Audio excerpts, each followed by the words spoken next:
If you could be any glyph, which would you be and why? I would be a section glyph because it contains a lot of words and then a lot of letters. I think I would go for the question mark because I think that I would identify to this because I'm still questioning about everything and still learning. So yeah, I think I would go for this one, and also I like this shape.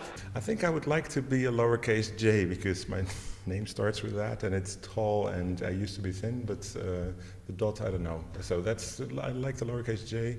I actually also like the capital J. You graduated in the late 80s and you teach now. Mm-hmm. And I'm interested in knowing what are the differences you see between your students now and the way you were a student. Oh, how interesting that is. Some ways of thinking are similar, the structure of classes are different, attitudes of students, I don't know. Back then I had a great teacher who was a great teacher for me, but was not a great teacher for everyone. And he was really great with people who were interested in his subject, and the people who were not so much interested in the subject, he would kind of ignore. You would have to actively go to him to learn something. And if you did, you learned a lot. But that kind of attitude I cannot afford as a teacher. So that is, I think, a big difference. Mediums have changed and technology changed, but are there any difference in the attitude of students, for instance, or energy?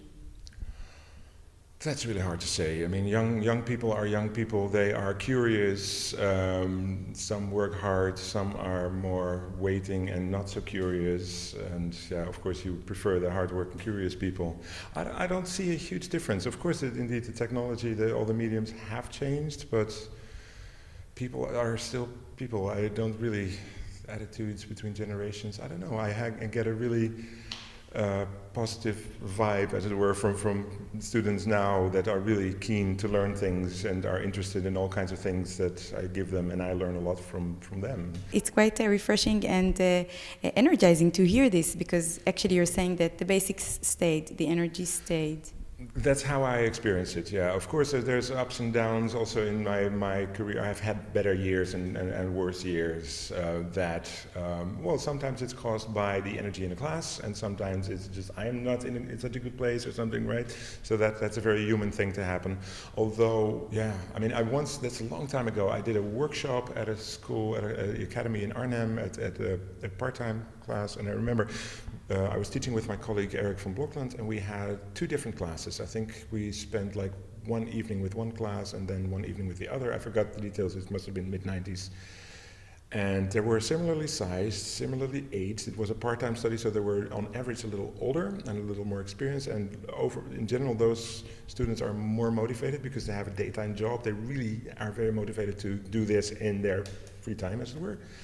And there was such a huge difference between the 2 classes. There was, in one class, there was a little bit of a negative attitude. They were a little complainy, and I mean, it was okay. And in the other class, there were a couple of people who were really like, hey, let's do this. And that pulled up the entire class. And in the other, there were just a few people with that negative attitude. And it seemed like they were so influential on the entire class, or the group dynamics, or the atmosphere in the class. That was like, that's the most extreme difference between 2 classes, but that's the same time, so it's still not about generations. Paraphrasing the first question of the glyph, a lot was said, of course, and written about Dutch type design. And what I'm wondering is, how would you describe or see if this description also matches Dutch people? There's some ideal of how I see Dutch type design in general, and indeed there's some match in feeling of Dutch people in general. I mean, but again, it's an ideal, right? How I would like to see the Dutch people in type design, and of course, I would like to see the Dutch people in general as being open, tolerant, communicative, creative, innovative, all those positive things. But of course, there's lots of opposites. There's indeed, despite the reputation, there's a lot of intolerance and aggression against minorities. That happens too in this seemingly open country. So I'm a little torn. Then Dutch type design, it's interesting. I also teach at the Type Media master course in The Hague, which has got its name. I mean, there was a postgraduate course a little bit before, but it started under that name, I think 2003-ish. So it's been a while, and that from that moment on, the course was a little larger, like between 10 and 12, around 12 people every year. And it's been fewer and fewer Dutch people. Like we have now at most like one Dutch student. So it's super international, and me and my colleagues, we teach them, and we teach them also the things that we've learned when we were students. But they bring in their own cultures, and then there's this whole bunch of typefaces that are, in a way, Dutch typefaces because they happen to be designed while they were in the Netherlands, so there might be some Dutch influence in there, but still their own cultural influences are often very significant.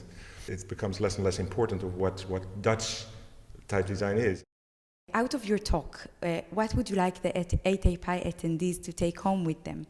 It's good to explore things, even if you don't know where you're going always. I mean, the talk I did came from a tiny idea that I had, and let's try this out, and I saw some preliminary results of this way of looking at shapes as sound waves and processing them as such. And I thought, I don't know where this is going, and I actually still don't know.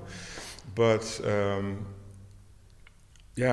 but I'm glad that I did, because I got so much positive feedback at the end in terms of questions. Hey, did you think of this, or can it do that? And there's also, no, please go take that, or go try that.